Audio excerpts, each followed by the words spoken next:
Hi guys, sorry to interrupt your viewing, but please subscribe to the channel and like this video.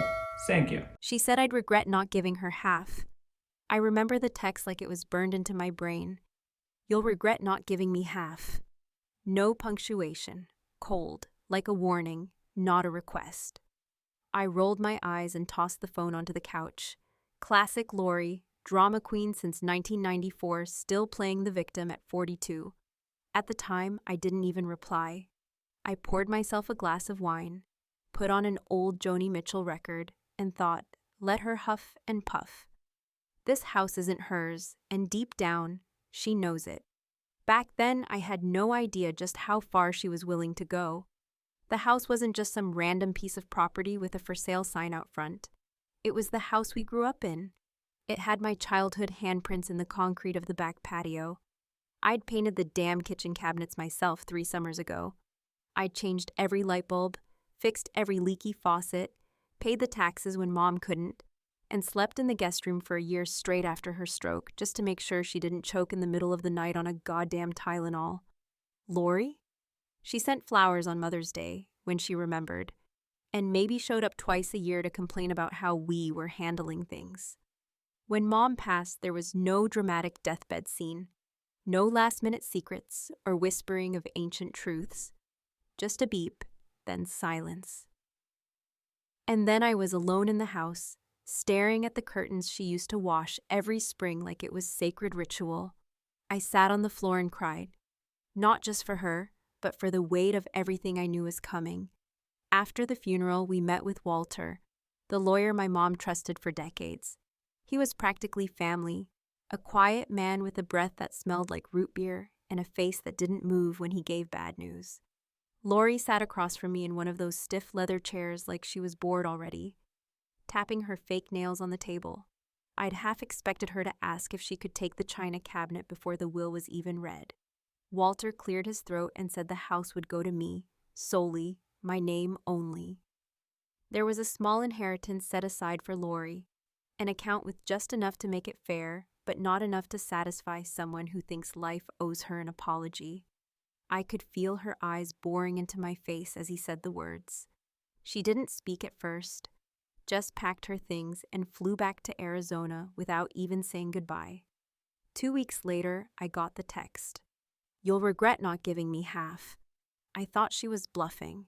It wasn't until 2 months later, sometime in late October, when I found a letter from a law firm addressed not to me, but to Lori Sanderson, resident, that I started to worry. I stood in the hallway holding the envelope like it was ticking. My name was nowhere on it. My sister, who hadn't set foot in this house in a decade, was suddenly receiving legal documents here. That same week, my neighbor Judy said she saw someone taking photos of the house from a black SUV across the street. Thought it was an appraiser or something. I told her not to worry, but that night I couldn't sleep. Every sound felt amplified. I started locking my bedroom door. By early November, I was avoiding certain corners of the house. The living room still smelled like Mom's lavender sachets. I hadn't even moved her sewing basket. I'd wake up in the middle of the night and go sit in the kitchen, lights off, just staring at the hallway like I expected her to walk down it again. And then the real bomb dropped. I had just gotten back from the grocery store, arms full of paper bags, keys in my teeth, when I opened the door and saw someone sitting in my recliner. I dropped everything. One of the oranges rolled down the hallway. There she was, Lori, smiling, legs crossed, like she owned the place. Beside her sat a man in a suit, probably late 50s, red tie, laptop open on my damn coffee table. I blinked. What the hell are you doing here? She stood up slowly, smug like she was about to collect a prize she'd already spent in her head. I live here, she said. Didn't you get the paperwork? What paperwork? I snapped, heat rising up my neck. The lawyer stood, extended a hand I didn't take. Ms. Sanderson has initiated a co-ownership petition on the basis of intestate ambiguity. Until the matter is resolved, she has a legal right to reside in the home. I laughed. It was the kind of laugh that comes out when you're about to cry. But your pride steps in first. No, she doesn't. I have the deed. He handed me a manila folder. Inside was a copy of some document with both our names on it. Dated before the will. It looked old, but real. "She forged this," I said, without even reading the whole thing. "You can allege that in court," the lawyer replied coolly. Lori stepped forward, jangling a key in her hand. "Don't worry, I made a copy before Mom died, just in case." That was the first time I felt the floor shift under me. Not literally, but something in my gut told me I'd already lost a battle I hadn't known I was fighting. I tried to call Walter, straight to voicemail. I picked up the bags and walked past them both without another word. I locked my bedroom door that night like it would do anything to stop what was coming. The thing is, Lori always wanted what I had. As kids, if I got a new coat, she wanted one too, only hers had to be newer, flashier, twice the price. If I got a B+, she cried until Mom called the teacher to discuss the grading scale. She was the queen of selective memory and professional gaslighting before I even knew what that word meant. But now she didn't want a coat. She wanted the walls, the floors, the roof over my head. And if I thought it was just about a house, I was dumber than I looked. Because this wasn't about inheritance. This was about revenge. And I didn't even know what I was paying for yet. The thing about family is, no matter how far you think you've pushed them out of your life, they have this grotesque little talent for sneaking back in through the cracks you forgot were there. I should have known that Lori wouldn't just let the issue of the house die quietly in some dusty file cabinet. She'd always been persistent in the worst possible way, like a song you hate but can't stop humming. So when I found that letter from the county recorder's office addressed to Lori Sanderson, resident, my heart didn't race, not immediately. It just paused, like it was taking a beat to figure out how screwed I really was. I remember standing in the hallway, reading it 3 times under that buzzing ceiling light, the one Mom had always meant to replace. It wasn't a threat, not exactly. It was an official notice of co-occupancy under dispute. Apparently, someone had filed for temporary co-ownership rights during an active title challenge. The name on the form? Lori Sanderson. The property address? My address. The place where I made coffee every morning and left my slippers by the door. The place where Mom died. My home. I dropped the envelope on the table and walked out to the porch to get some air, but even the cold couldn't knock the rising panic out of my chest. I called Walter, our family lawyer, 4 times in a row. It rang and rang, then dumped me into that tired voicemail with the polite robotic lady saying his mailbox was full. I paced the porch until the sky went dark and still no call back. I was on my own. The next morning, I sat at the kitchen table, poring over every document I had from the will, from the probate court, from the bank, anything with a signature or a seal. I started second-guessing everything. Had Mom ever mentioned something like this? A shared deed? A trust loophole? But I would have remembered. I was the one who handled all her care, her finances, her insurance. Lori hadn't lifted a finger. She hadn't even shown up when the nurse called us that Mom was slipping. She sent a text. "I'm at the airport, can't make it." That was her contribution to the final hours of our mother's life. 3 days later, just when I thought maybe it would all blow over, Lori showed up again. I was coming back from the grocery store, same as before, bags cutting into my arms, when I saw her car, some shiny, overpriced SUV that looked like it was still on its honeymoon phase with the dealership, parked out front. I stood at the bottom of the steps, arms full of canned soup and cat litter, and there she was, standing on the porch, waiting for me. In her hand was a set of keys. I didn't say a word, just stared at her like she was a ghost that hadn't gotten the memo that she was supposed to stay dead. "Relax," she said, as if we were having brunch and I was just overreacting about a cold bagel. "It's legal. I filed everything. I have a right to be here." "Not with keys, you don't," I snapped, dropping the bags onto the steps. My voice was already climbing, brittle and sharp, like it could break apart at any second. Her lips curled into that smug little smile she perfected when we were teenagers. "Technically, we share ownership now. And if you'd read the court notice—" "I did," I barked, stepping up toward her, trying to physically push back the wave of her entitlement. It said there's a dispute, not that you get to move in like it's spring break. And that's when he stepped out, again. The same lawyer from last time. This time he wore a different tie, but the same expression, like he'd just walked into a petty argument he was getting paid too well to care about. Ms. Sanderson is exercising her right to occupy the residence during the pendency of her claim. It's within legal boundaries. You people always know how to twist the law just enough to make it sound like it's got a conscience, I said, cold and furious. He didn't blink.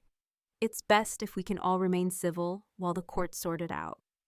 Civil, I repeated, almost laughing. She broke into my life, claimed half my history, and you want me to smile and offer her a guest towel? Lori stepped forward. Maggie, you're blowing this out of proportion. We both grew up here. It's not just your house. You just got the better deal because you were always the good daughter.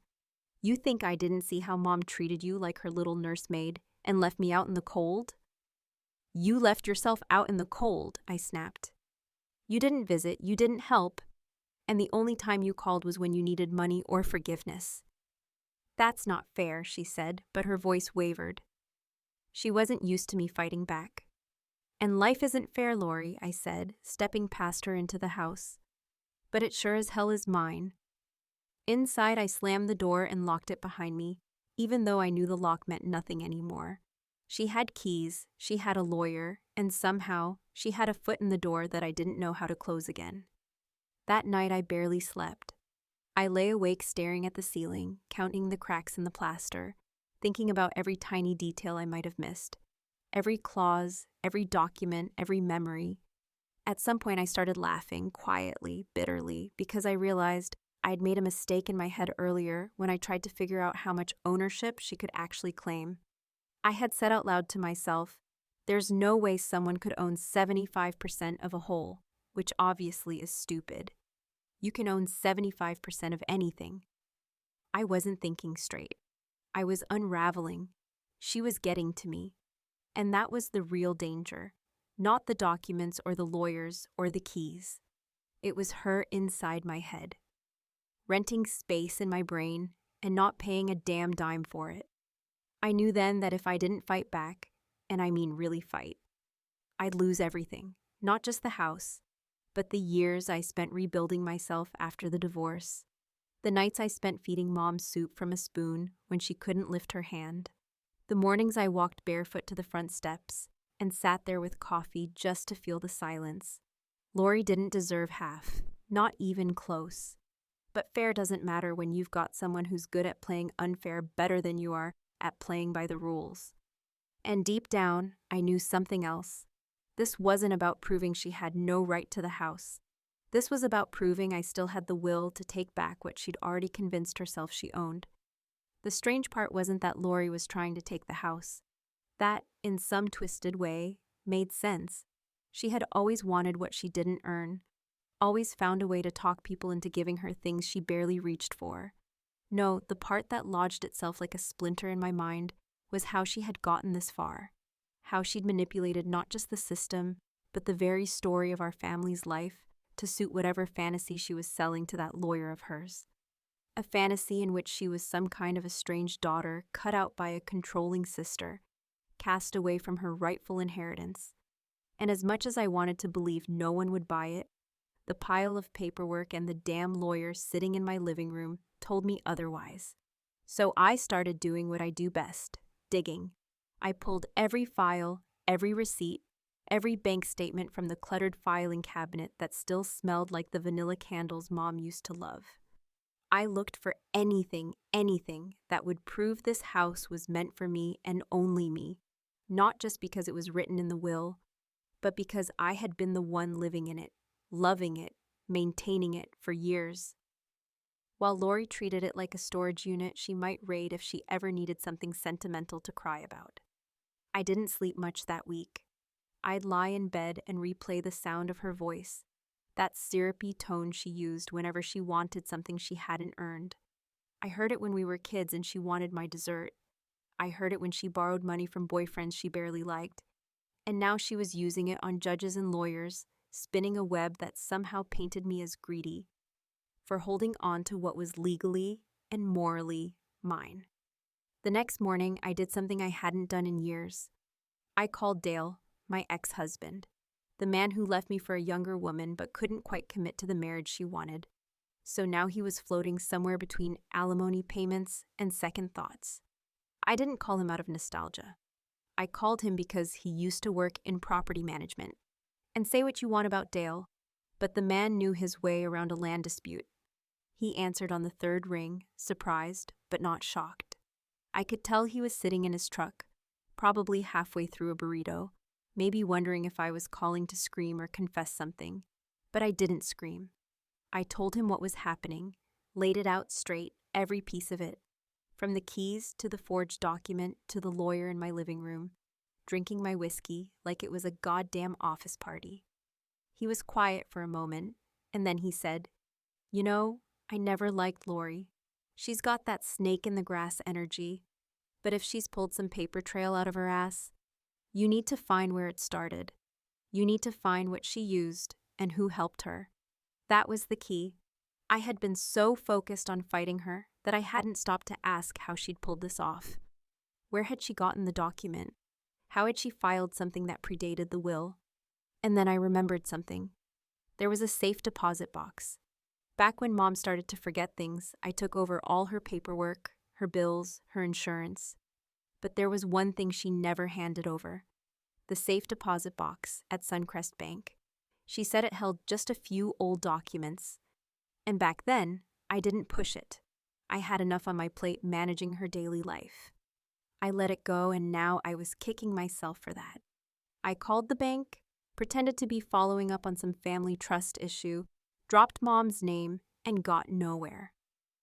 I didn't have access, and the account had been flagged as dormant. But then the woman on the phone said something I almost missed. She mentioned a recent signature authorization made just under a year ago. I froze. "No one's accessed that box since she passed," I said slowly. "Well," the woman replied, checking again. "Someone named Lori Sanderson was granted access last spring. She brought identification and had a notarized letter. Everything checked out. Is there an issue?" There was a long pause before I thanked her and hung up. Lori had been in the box. Months before Mom died. She'd gone through the one place I had no eyes on and probably found some dusty document Mom forgot even existed. A co-signature, a draft of an old deed, something that could be interpreted in a way that gave her just enough to file a claim. My hands were shaking as I sat there, staring at the wall. I couldn't even tell what emotion it was: anger, disgust, betrayal, maybe all of it layered on top of each other, wrapped up in years of sisterly resentment that had never really been addressed. The next day I went to the courthouse. I pulled public records, searched everything tied to the property, my mother's name, Lori's name, mine. And there it was, a filing made 6 weeks before Mom passed. A declaration of interest, using an old document with a notary stamp so faint it barely registered. Filed under the pretense of pending family review, as if that meant anything. I photocopied everything, brought it home, and laid it out on the dining table. And then I called Walter. He finally picked up. His voice was tired, like someone who'd been dodging my calls, but didn't have the strength anymore. I laid it all out, every step, every date, every shady move. There was a long silence on his end, and then he sighed. "Maggie, she came to me 6 months ago, told me your mother intended to share the house, that you were trying to lock her out. She had paperwork and I—" "You what, Walter?" "I didn't file anything, but I didn't stop her either. I told her it wouldn't hold up, but she found another lawyer. I should have warned you. I'm sorry." "Sorry, that's what people say when they know they let you drown in 6 feet of water while standing in 3. I hung up. That night, I didn't sleep. Again. I walked through the house like I was saying goodbye to it. Touched the wooden banister we used to slide down as kids. Sat in Mom's old recliner and let the silence settle on my shoulders like a wet coat. And the craziest part? I wasn't even mourning the house. I was mourning the version of me that believed, even for a second, that blood meant loyalty. Lori hadn't stolen the house yet, but she'd already broken the part of me that thought she never would. You don't really know what you're capable of until you start to feel something you've built piece by piece being slowly taken away from you. And I'm not talking about something abstract like love or dignity. I mean something real, something with walls, a front door, a mailbox with your name on it. The sort of thing that makes your hands remember the shape of the doorknob and your body lean naturally into the tilt of a hallway. That kind of loss, it doesn't just scrape at you, it devours you from the inside out, slow and quiet, until you wake up one morning and you don't even recognize your own reflection. That's where I was halfway into November, sitting at the edge of the bathtub with a toothbrush in one hand and a wine glass in the other, realizing I'd stopped eating anything that didn't come out of a microwave. Lori had been living in the house for almost 3 weeks by then, and it was like sharing oxygen with a python. She didn't shout, she didn't argue, she just existed in a way that made every room feel smaller.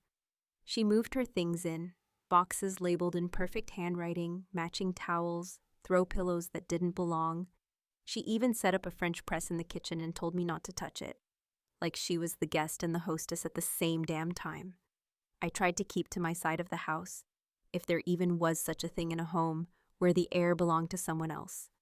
I avoided her in the mornings, tiptoed past the living room, and locked my door at night, like that thin slice of wood could protect me from the war she was waging behind her calm exterior. It wasn't until the day she brought in a cleaning crew, yes, a full-on professional team with vacuums, buckets, and those cheerful yellow gloves, that I lost it. I came home from work early, opened the door, and there they were. 3 women scrubbing the floor like they were prepping for a home staging, with Lori standing in the hallway giving instructions like she was auditioning for a reality show about passive-aggressive sociopaths. "What the hell is this?" I asked, dropping my bag, my voice trembling with a rage I didn't know how to contain anymore. Lori turned, her smile so condescending it felt like a slap. "I thought the place could use a refresh. It's been looking tired." "This isn't a hotel lobby," I said, walking past her, stepping carefully around a bucket filled with cloudy water. "This is my house.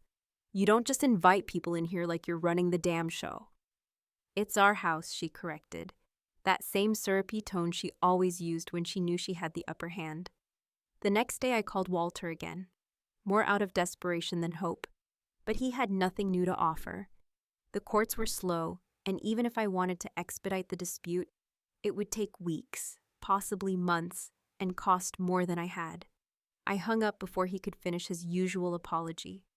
That night, I started doing what I should have done from the beginning. I fought dirty, nothing illegal, nothing violent. Just enough to make her life uncomfortable. I unplugged the Wi-Fi router and claimed it was an outage. I turned off the water heater at night and pretended it was faulty plumbing. I put her almond milk in the freezer until it expanded and burst. Small things, annoying things, things that made her squint at me over her cereal and wonder if I'd finally snapped. She responded by upping the ante. I found her diary in the open once, intentionally placed, with a page circled in highlighter about how she feared for her safety. The implication was clear. She wanted a paper trail in case things got worse. It was a performance, one I wasn't going to give her an encore for. Then came the night she filmed me. I'd had enough. I'd come home late, worked overtime just to avoid her presence, and walked in to find her sitting in the dark with her phone propped on a tripod. No light, no explanation, just her, silent, watching. "What the hell are you doing?" I asked, frozen at the door. She tilted her head. "Making sure if anything happens, there's a record." That's when I realized she was pushing me. She wanted me to explode, to lose control, to give her something she could take to court. She wasn't just trying to take the house. She wanted to drag me down with it, humiliate me, ruin me from the inside out. I didn't take the bait. I turned around, went back outside, and drove. No destination, just movement. I ended up in a 24-hour diner 30 miles away, sitting in a booth eating greasy pancakes and thinking about how far gone things were. The waitress asked if I wanted whipped cream. I almost cried. When I got home that night, the hallway smelled like bleach. and the light in the bathroom was flickering. I walked past Lori's room, where the door was cracked just enough for me to hear her humming. I didn't sleep. I didn't even lie down. I sat in the armchair in my mother's old bedroom and stared at the wall, willing myself not to break. The next morning, I called the county health department and reported a sanitation issue in my own home. I told them a co-occupant had been hoarding perishables improperly and refused to maintain shared spaces. I used her full name. I sent photos of the mess she had made in the kitchen after trying to cook dinner and leaving raw chicken on the counter overnight. They came that afternoon. She got a warning and a citation, and that's when things truly turned. She lost the calm. The mask slipped. That night she screamed, full volume, shrill and venomous, calling me every name under the sun, threatening to sue, to call the cops, to tell everyone I was mentally unstable. She shoved me. It wasn't hard. Not even enough to make me stumble, but it was enough. I called the police, my voice steady, heart pounding. When they arrived, I didn't raise my voice. I let her talk first. She lied through her teeth naturally, but it didn't matter. They saw the citation. They saw the complaint. They saw the chaos she had tried to orchestrate. And for the first time in weeks, they saw me. She was charged with misdemeanor assault and issued a no-contact order, temporarily banned from the property until the hearing. I watched her pack her things into that ridiculous SUV, jaw clenched, eyes furious. She didn't speak. She didn't look at me. But I knew this wasn't over. I had won the battle. Now I had to plan the war.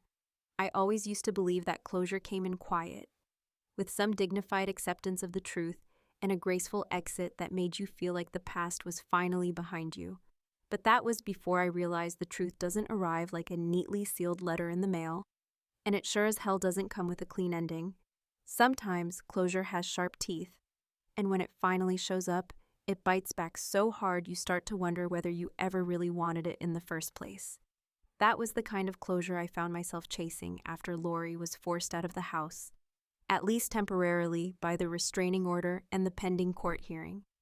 For the first time in weeks, I had silence. Real silence.